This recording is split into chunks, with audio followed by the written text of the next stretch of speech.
this, like that, like this, like that, like this, like that.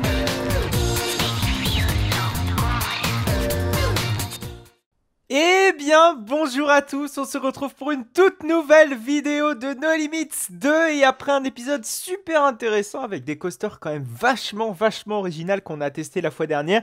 Cette fois-ci, on rentre un petit peu plus dans le classicisme, même si vous allez voir juste après qu'on va visiter une nouvelle recréation. Vous allez voir ça, bon pas une nouvelle recréation, c'est vrai qu'on n'avait pas eu de nouvelle recréation la semaine dernière, mais là cette fois-ci vous allez voir, on va avoir une belle recréation dans quelques instants. Bon, ce sera juste après ces deux magnifiques coasters. Puisqu'on a une map qui se compose en tout cas de deux gros coasters avec notamment un Gravity Group que vous voyez ici assez audacieux notamment dans ses éléments. C'est vrai que Gravity Group fait des éléments assez audacieux. On pense notamment à T2Z qui va en posséder. On pense à Mindblower, à Kisame. Après il y a aussi d'autres coasters Gravity Group dont je n'ai pas en tête mais il y en a quand même pas mal en Asie qui ont des layouts aussi fougueux visiblement que celui-ci. On a juste à côté notamment également un Intamin qu'on va aller tester également dans quelques instants. On va aller s'empresser, commencer direct par aller faire le petit wooden coaster qui a l'air super sympathique pour terminer après par cette merveilleuse Intamin qui est quand même vachement haut et qui possède quand même des courbes vachement audacieuses. Bon là par contre on a quand même les anciens trains Intamin. Oh putain, par contre cet airtime-ci doit être absolument dantesque. Alors où se trouve l'entrée de ce wooden coaster? Bon, comme vous pouvez le voir, on a beaucoup de coasters à la brute, il n'y a pas de thème, c'est pas thématisé, il n'y a même pas de banc, il n'y a même pas de petits lampadaires. C'est un petit peu dommage quand même, les lampadaires c'est pas compliqué à mettre, même moi j'arrive à le faire, c'est dire. C'est dommage qu'il n'y ait pas un petit peu ce soin apporté au détail, ne serait-ce qu'à ça. Moi c'est vraiment le minimum que je demande maintenant. La théma, je sais que voilà, il faut quand même être déjà doué dans SketchUp, dans les logiciels de modélisation 3D ou encore dans Blender. Là, il n'y a pas que Blender non plus. Je sais qu'il y a quand même pas mal de petits logiciels. Moi, personnellement, comme je ne suis pas doué dans ce genre de logiciel, enfin, doué, c'est vrai que j'ai jamais trop touché à ce genre de logiciel. Donc, en même temps, je ne peux pas être doué. Voilà, donc c'est parti. On démarre avec ce petit wooden coaster, enfin, ce gros wooden coaster. Et on s'est mis au premier rang et ça attaque direct, bam hein. Je pense qu'on doit avoir des roues de friction en station. C'est rare, hein, généralement, les roues de friction en station chez les wooden coasters. Mais là, visiblement, il a pris l'audace, on va dire, d'en mettre sur ce wooden coaster. Donc c'est parti, on gravit ce lift pour pouvoir faire cette magnifique drop. C'est vrai qu'on a vu beaucoup d'éléments audacieux, on va voir ce que ça donne en on-ride, en espérant que ce soit pas trop irréaliste, même si j'ai pas trop de doute là-dessus. Bon, c'est parti. Gros airtime. Bon, déjà, moi, j'ai jamais fait de gros Gravity Group. Ah oui, d'accord, ok. J'ai fait que Wood Express au Parc Saint-Paul. Donc j'ai pas beaucoup de références de... Oh putain, ça fait vachement penser à Yuri's and the Drag, vous savez, ce virage à plat que vous avez juste après le lift. Ça me fait clairement penser à ce coaster. Bon là, c'est vrai que là on est sur du GCI avec Yuri's and the Drag, mais là on est clairement sur du Gravity Group. Pourquoi pas avoir de l'inspiration chez le concurrent, hein, comme fait n'importe quel constructeur. Ça peut donner des choses intéressantes. Ok, des airtime à droite et à gauche. Ah ouais, quand même, des beaux éjecteurs quand même. Waouh, si T2Z pour être comme ça me paraît quand même... Oh là là, par contre, ça doit arracher les cuisses, là. Ah là, mais là, tu nous fais une RMC, mais même pas, là. Waouh, mais RMC arriverait même pas à faire ça. Ah, putain, mais je serais curieux de savoir les données d'airtime que tu te prends là-dedans. Merde, j'ai activé l'emergency. On verra ça dans quelques instants. Je vous propose d'abord d'aller tester le Intamin qui est juste à côté. Et après, on va voir ce que ça donne en fait au niveau des airtime là-dessus. Mais ça me paraît être extrêmement, comment dire, audacieux, on va dire. Voilà, donc on va pouvoir embarquer au premier rang, voilà, avec cette Intamin. Voilà, déjà un virage à plat comme ça chez Intamin, ça devient de plus en plus rare, ne serait-ce qu'avec des catwalks comme ça. Généralement, Intamin essaie quand même d'éviter de faire des parties pré-lift trop longues. Ou en tout cas, au moins avoir quelque chose d'utile. Voilà. Là, ça me paraît peut-être un petit peu bizarre. J'ai pas d'Intamin New Gen, voilà, qui n'attaque pas direct par le lift ou par le launch. Et vous allez voir tout de suite le contre-exemple. Je pense que Velocicoaster, c'est comme ça. Mais il y a de la théma, vous voyez, là c'est un... Je sais pas... J'ai pas d'Intamin en tête où c'est vraiment comme ça d'avoir une longue partie pré-drop. Au moins un petit virage, vous savez, un petit virage avec une petite drop comme le fait finalement BM, notamment sur Dragon Khan ou sur Kumba. Voilà, je pense que c'est possible, on peut tirer ce curseur là-dessus, même sur Wildfire. On parle pas de RMC, on parle clairement du site down BM. Bon, On est presque prêt, on va pouvoir fermer les harnais et puis fermer les portillons. Alors c'est vrai que c'est dommage qu'il n'a pas essayé un petit peu d'adapter le curseur entre l'ouverture des portillons et puis la fermeture des harnais, parce qu'on a la possibilité de modifier le temps. Si vous ne savez pas, si vous ne touchez pas à une LSD, on a la possibilité de modifier le temps d'abaissage d'harnais et de fermeture des lap-bars et puis des portillons. Ça c'est possible de le faire. Quand vous double-cliquez sur la station, en tout cas sur la portion de la station, vous avez la possibilité de modifier ce temps-ci. Et c'est dommage de ne pas y toucher. C'est vrai que le temps par défaut, je pense qu'il y a l'échelle temps par défaut. Le temps par défaut est quand même relativement élevé, quand même trop élevé. Et de toute façon, en mettant un temps plus court, le train ne partira pas tant que le prochain bloc n'est pas libéré. Voilà. Si votre coaster est bien conçu à la base, il n'y a pas de problème, vous pouvez mettre un temps assez bas, un temps que vous voulez. Bon, pas trop élevé évidemment, parce que sinon on en arrive à ce cas-ci, et puis là vous voyez que le dispatch est mauvais quoi. Vous avez 3 trains de manière assez inutile, en tout cas sur le layout. Ce serait des dispatchs de parc asiatique on va dire. Donc c'est parti, on gravit ce lift à une vitesse ma foi assez élevée qui me fait vachement penser à Intimidator 305. Et c'est parti, on arrive en haut de cette drop. Oh là, oh va tchou. Excusez-moi pour cette onomatopée qui sortait du cœur. Mais waouh, cette drop, waouh. Ah ouais. Ah mais tu rigoles pas toi avec les airtime. Alors on va essayer de mettre... Ah putain, j'ai réactivé l'emergency stop. Shit. Comment on fait pour avoir... Ah, voilà. Comme ça on va avoir les petits vertical GeForce juste à côté. Moins 4, ça c'est bon, on est d'accord. Ah j'adore avoir des airtime comme ça juste avant la zone de frein. C'est super intéressant. Moins 5 pourquoi pas. Mais pareil. Oh putain, moins 3, enfin moins 1,3. Écoutez, c'est possible, mais sur une longue moins 1,4, ok. Mais par contre, ouais, sur le Gravity Group, ça me paraît. Il y a énormément de gros airtime. Là, on est sur du RMC, les gars. Après, Intamin est capable de faire ce genre d'airtime, mais très clairement de manière aussi prenante. Même Conda n'en a pas autant, vous voyez. Enfin, on n'en a pas des si puissants. Je crois qu'il n'y en a aucun sur Conda qui sont aussi puissants. Alors peut-être hormis le deuxième ou le premier airtime, pourquoi pas. Je vous suggère d'aller retester le petit Gravity Group.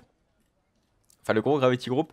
Histoire de revoir un petit peu ce que ça donne au niveau des forces G. On va essayer d'accélérer un petit peu le temps, histoire un petit peu de faire rentrer en station un petit peu plus rapidement l'autre train. Qui était visiblement déjà sur la garde. Voilà, il est rentré sur le transfert track. Donc normalement on ne devrait pas trop tarder à être dispatché. Voilà, quand je vous disais que le temps était mal réglé au niveau des portillons et des harnais, c'est que je n'exagérais pas là-dessus. Donc c'est parti, on va reprendre en vitesse normale. Alors malheureusement il fait tout noir, c'est pour ça que je voulais faire rapidement Intamin, histoire d'avoir une on-ride un petit peu... pas l'avoir dans la pénombre quoi. Bon ici c'est normal, bon ok, moins 1,2 déjà, c'est quand même déjà pas mal pour un wooden coaster. C'est vrai que les wooden coasters, en tout cas avec du bois dur, c'est pas très... on n'a pas de très gros airtime, déjà quand même relativement rare. Je ne parle pas des RMC et puis des topper track évidemment. Donc c'est parti. Bon là on est dans le positif ou on est dans des G négatifs pas trop intenses, mais on va bientôt arriver sur la partie la plus intéressante, c'est-à-dire le petit bunny hops. Ah, très gros airtime qui m'a fait tilter tout à l'heure. Moins 0,9. Oh là. Je vous propose peut-être de ralentir. Voilà, à ce niveau-ci pour avoir... Ok. Alors ici, on est à moins 1. Pourquoi pas, c'est bon.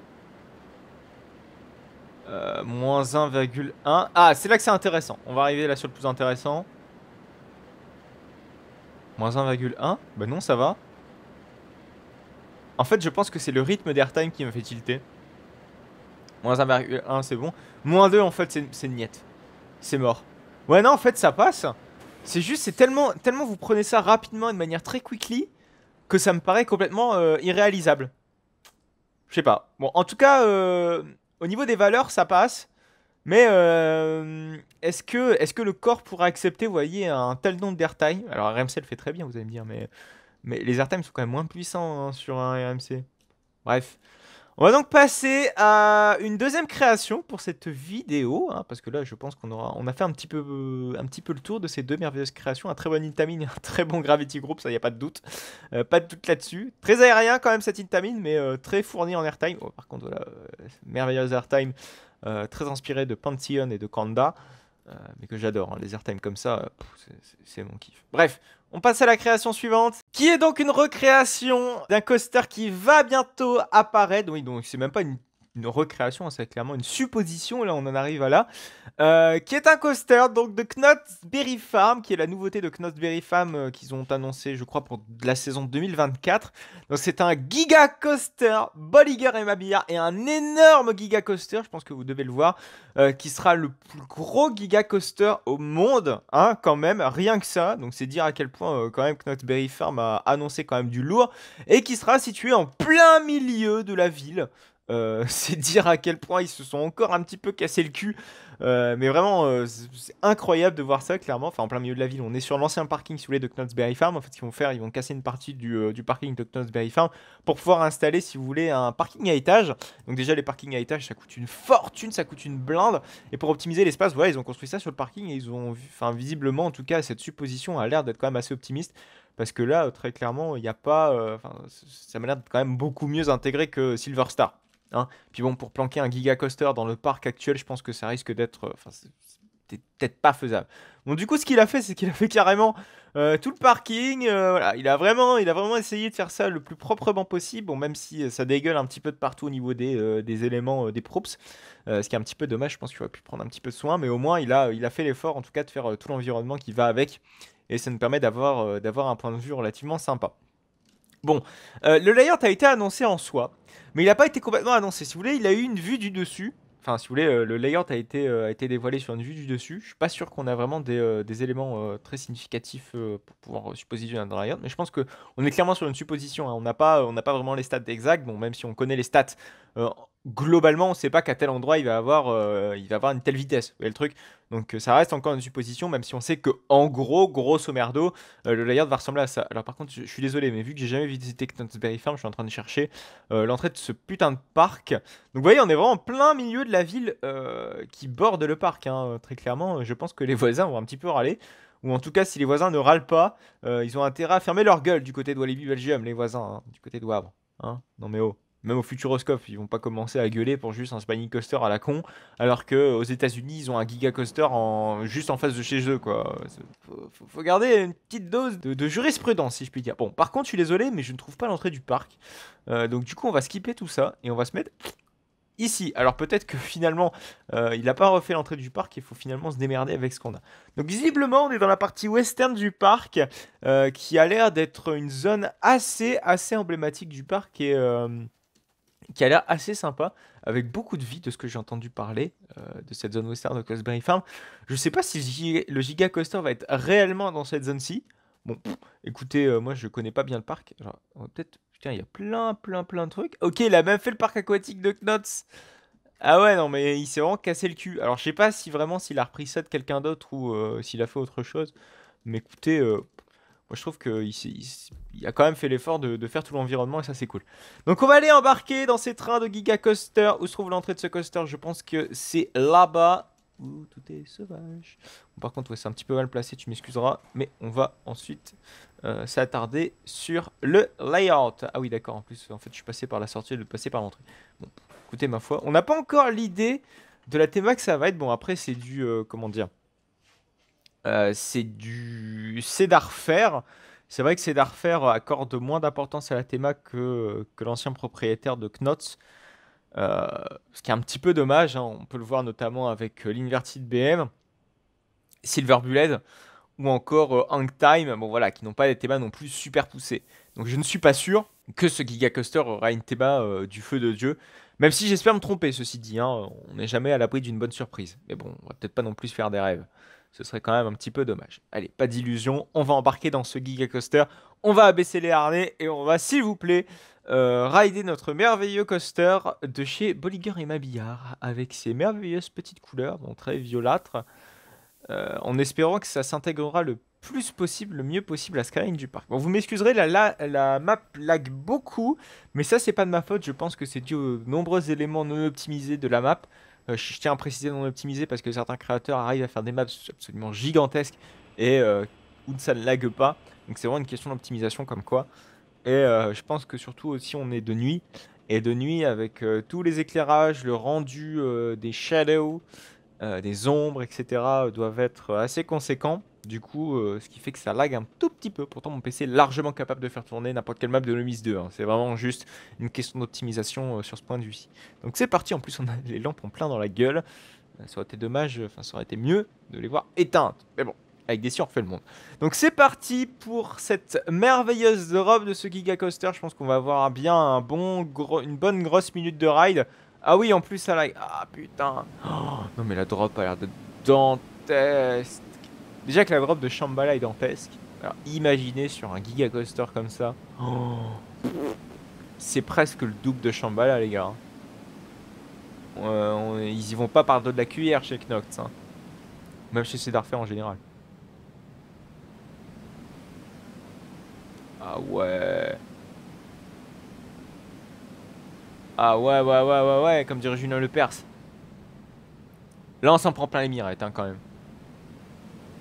Avec les gros virages bien amples. Bon ça c'est du classique BM, vous allez me dire. Ah putain mais par contre un airtime comme ça. Là vous voyez, la BM ça peut devenir intéressant. Ça peut devenir intéressant sur des gros gigas. Enfin ça peut m'intéresser moi sur des gigas. Mais maintenant un hyper, bon super. Apparemment je fais le meilleur hyper coaster du monde. Shambhala. Donc voilà. Déjà Silver Star ça me transcende pas. Alors ça me fait peur de voir les hyper coasters américains. Enfin, c'est pas que ça me fait peur, mais c'est juste que voilà, ça m'attire pas plus que ça. De toute façon, les hyper coasters BM, c'est pas ce qu'il y a de plus de transcendant à l'heure d'aujourd'hui. C'est vrai qu'avant, croiser un hyper BM, c'était quand même pas mal, hein, c'était beau. C'était peut-être un motif de déplacement. Maintenant, moi, c'est clairement pas un motif de déplacement. Moi, c'est plus le RMC qui va m'intéresser dans les parcs Six Flags, par exemple. Mais c'est vrai que les BM des parcs Six Flags, j'en ai un petit peu rien à secouer, vous allez me dire. Enfin, j'en ai rien à secouer. Voilà. Donc on va pouvoir débarquer tranquillement de ce merveilleux coaster et pouvoir un petit peu faire le bilan parce que mine de rien, l'épisode tourne, l'épisode tourne, l'épisode tourne. Donc un très beau surtout Giga Coaster. Visiblement nos amis de chez Cedarfair, ils aiment beaucoup les Giga Coasters. Enfin même les parcs américains, hein, ça commence à devenir la mode. Enfin ça devient la mode avec notamment Orion à Hershey Park qui a ouvert il y a pas très longtemps. On a Fury 325 qui a vraiment ouvert le bal des gros Giga Coasters. On a... Après, j'en ai pas encore en tête, mais généralement, voilà, c'est les parcs Cedarfair qui aiment beaucoup ce genre de coaster. Ils en ont deux, je crois, deux ou trois de Giga Coaster. Là, ça va être, je pense, leur quatrième ou leur troisième, je ne sais plus. Je dois en oublier un. Mais bref, ça m'a l'air d'être un grand projet ambitieux. J'espère que c'est pas un projet qui va être cassé par les voisins. Même si j'ai l'impression que les voisins américains ont l'air quand même moins chiants que les voisins européens. Alors, nous, on aime bien notre tranquillité, on va dire, même si c'est tout à fait légitime. Hein. Moi aussi, j'aime bien ma tranquillité, donc je vais pas jeter la pierre non plus à Pierre ou à n'importe qui. Désolé, mon cher First Drop, si je te jette la pierre, je l'espère ne pas l'avoir jetée en pleine figure. Excuse-moi pour cette blague relativement vaseuse, mais bon, tu as l'habitude à force. Bref, je pense que c'est à peu près tout. On aura vu deux beaux coasters, donc celui-ci avec le Giga Coaster de Knott's Berry Farm, et puis même trois gros coasters, hein, les deux premiers qui m'ont assez étonné envers leur générosité d'airtime. Hein, on pense au Gravity Group qui m'a surtout surpris, Intamin quand même un petit peu moins, même si les airtime avaient l'air quand même d'être quand même relativement beaucoup plus puissants, notamment qu'un Kanda, hein, ça c'est clair. En tout cas, c'est ce que m'a donné, c'est ce que m'a laissé l'impression de ces deux coasters. Mais c'était plutôt sympa, plutôt original. Voilà, on était dans des créations quand même beaucoup plus réalistes aujourd'hui que la fois dernière. La fois dernière, on était, vous savez, si vous n'avez pas vu l'épisode précédent, n'hésitez pas à aller le voir. Si vous voulez, il y avait alors, excusez-moi, hein, je me suis un petit peu trompé, c'était pas le créateur qui avait fait ça en particulier. Si vous voulez, c'était un concours comme quoi vous deviez construire un coaster dans une boule à neige. Et si vous voulez, j'ai repris donc l'une de ces créations, l'un de ces participants, l'une des créations participantes de ce contest. Et franchement, ce truc-là était super original. Donc si jamais vous n'avez pas vu l'épisode précédent, n'hésitez surtout pas à aller le voir. C'était la semaine dernière. La création était superbe et puis c'était super original. Et même les créations suivantes étaient vraiment pas mal. N'hésitez pas à aller voir l'épisode. C'était la fois dernière. Voilà, donc on va se quitter là pour cette vidéo. Si jamais elle vous a plu, n'hésitez surtout pas à la liker, n'hésitez pas à commenter, n'hésitez pas à vous abonner pour ne plus manquer aucune autre de mes vidéos, ça me soutient et ça me fait surtout beaucoup plaisir de voir que vous êtes actifs et que vous êtes présents sur cette chaîne et que vous n'êtes pas des rats morts. Comme ça, regardez mes vidéos, c'est toujours cool. Bref, on va donc se quitter, on va donc se retrouver la semaine prochaine pour du Miss 2 et on va se retrouver également le samedi à 14 h pour du Roblox. En tout cas, n'hésitez pas à liker, n'hésitez pas à commenter, n'hésitez pas à vous abonner pour ne plus manquer aucune autre mes vidéos. À la semaine prochaine pour du Miss 2 et à mercredi pour du Roblox. Allez, à plus tard.